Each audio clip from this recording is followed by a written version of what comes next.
अस्सलामुअलैकुम वरहमतुल्लाहि वबरकातुहू। बिस्मिल्लाहिर्रहमानिर्रहीम। क्या हाल है मेरे सब बहन भाइयों का। उम्मीद है सब ठीक ठाक होंगे और अपने अपने काम इसी तरह से रोज़मर्रा की रूटीन से कर रहे होंगे और मेरी नई वीडियो का इंतज़ार भी कर रहे होंगे।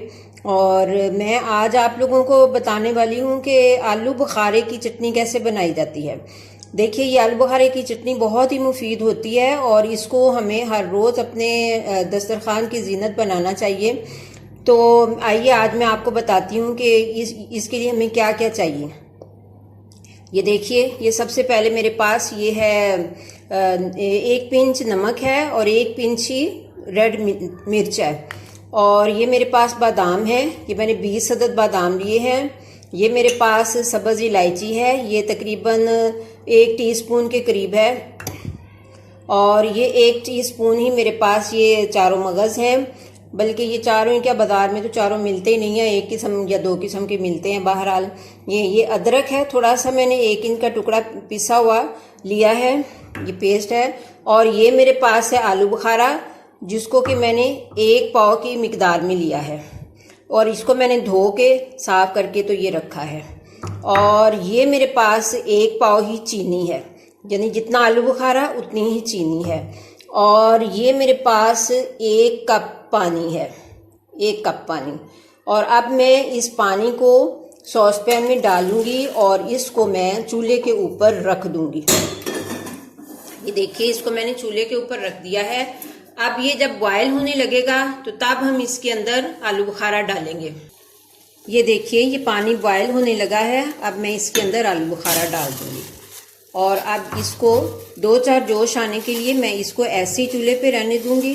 जब ये इसको 2-4 जोश आ जाएंगे तो फिर इसके अंदर बाकी की इंग्रेडिएंट्स डाल देंगे। ये देखिए, ये आलू बुखारा खूब अच्छी तरह से पकने लगा है। अब मैं इसके अंदर चीनी डाल दूंगी।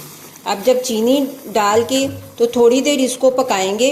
थोड़ा सा गाढ़ा होने के ऊपर इसमें बाकी की इंग्रेडिएंट्स डाल। ये देखिए, चटनी पकने शुरू हो गई है आलू बुखारा और चीनी समेत।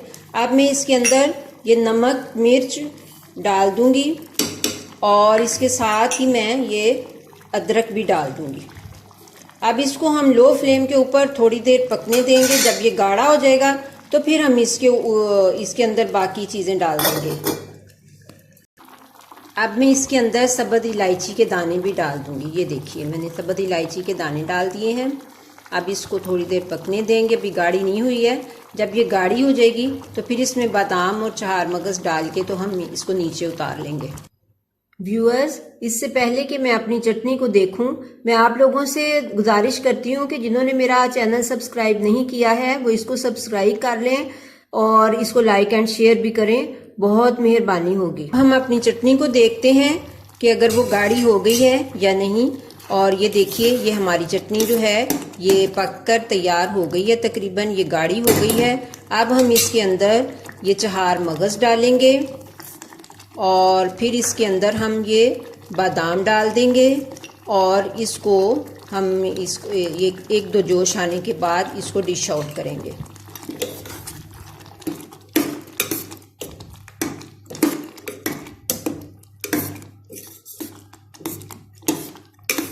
ये बिल्कुल लो फ्लेम पे पका रही हूँ मैं और इसको तेज़ आंच पे बिल्कुल नहीं पकाना, वरना ये नीचे लग जाएगी और सड़ जाएगी। अब हमारी ये चटनी जो है ये रेडी हो गई है। अब हम इसको डिश आउट करते हैं, फ्लेम को बंद कर देते हैं। ये देखिए, अब हम इसको डिश आउट करते हैं। ये देखिए, ये हमारी चटनी रेडी हो गई है और मैंने इसको डिश आउट कर लिया है। अब मैं इसको टेस्ट करती हूँ कि इसका टेस्ट कैसा है। बिस्मिल्लाहिर्रहमानिर्रहीम।